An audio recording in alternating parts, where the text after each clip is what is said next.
Coming up on Mountain News this morning, calls continue for Virginia Governor Ralph Northam to resign following the discovery of a racist photo in a medical school yearbook. And President Trump talks about a wide range of topics in an exclusive interview with CBS's Face the Nation. We'll have some of the highlights. Plus, more than a dozen people are recovering this morning following a charter bus crash in West Virginia. Dedicated to Eastern and Southern Kentucky, this is WYMT Mountain News This Morning.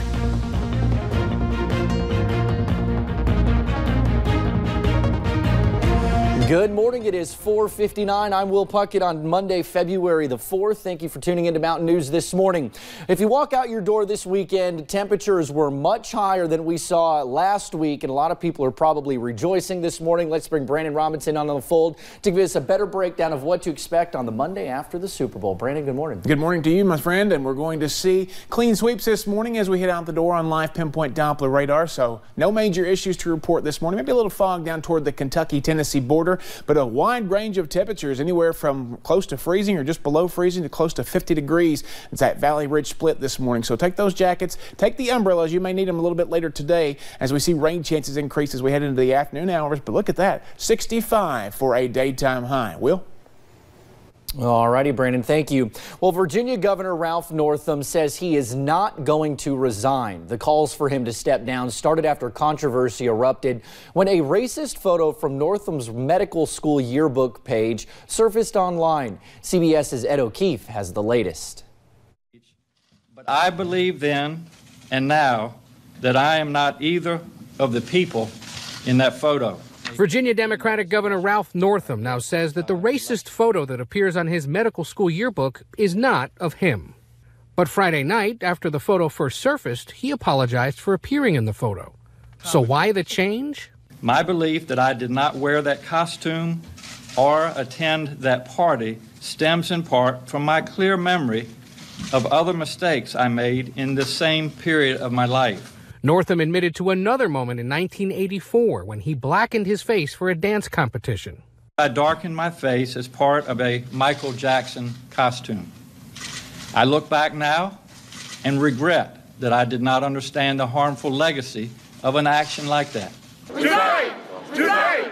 Today! Here in Virginia and across the nation, there are calls for Northam to step down. 2020 presidential candidates, the head of the DNC, civil rights groups, and other leaders are telling Northam to go.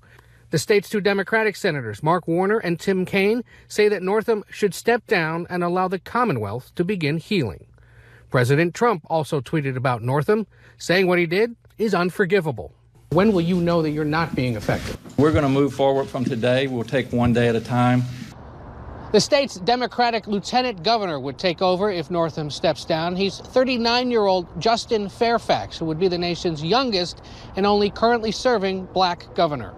He isn't calling on Northam to resign, at least not yet.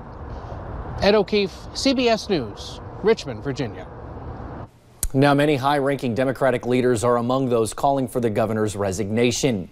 Well, in a wide-ranging exclusive interview with CBS News that aired yesterday, President Trump said he wants to keep U.S. troops in Iraq, to keep an eye on Iran, and has not ruled out declaring a national emergency to fund the border wall. But the president was not as direct on some issues, including whether he would make Mueller's Russia investigation public when it's released. Here's what he said about the issue. It's up to the Attorney General. I don't know. It depends. I have no idea what it's going to say. Now, President Trump will make his annual State of the Union address tomorrow night.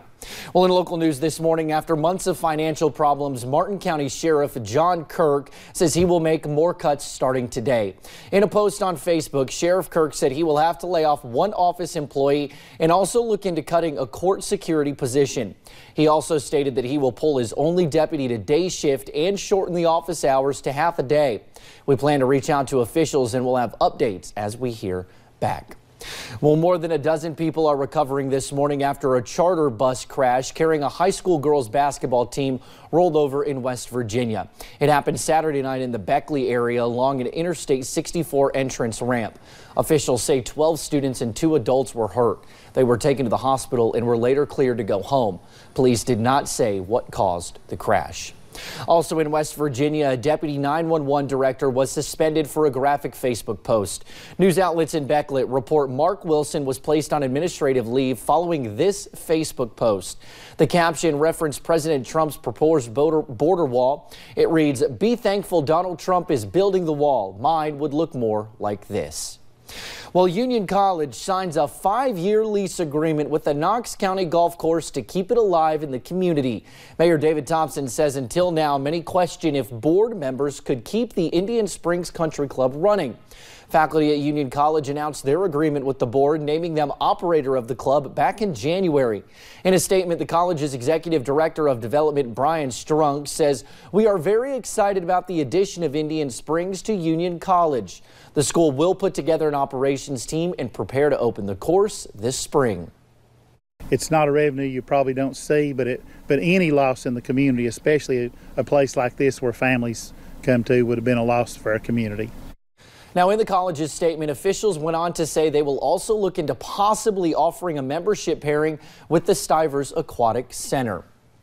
Well, at 5:05 this morning, thanks for getting your day started with us here on Mountain News This Morning. And still to come in this half hour, a new attraction in Jordan is giving visitors a chance to see some animals they might not otherwise get to see. After a dry weekend, rain chances will be back on the way later today. I'll have your full forecast in about 3 minutes.